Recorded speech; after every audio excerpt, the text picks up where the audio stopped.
Sani tempo per un'altra parola catalogisa. Today's Sicilian word is munari. What does it mean? It means to peel.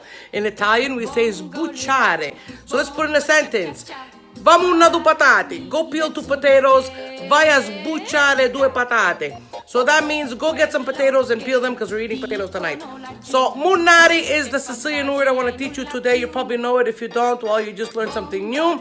So of course, if you want to continue to learn and hear the Sicilian dialect, please subscribe to my YouTube channel, Big Mama Siciliana. Learn Sicilian one word at a time. And also remember to follow me on Instagram, Big Mama Siciliana, for positive and funny posts. E come sempre, ci vediamo presto. Salutiamo.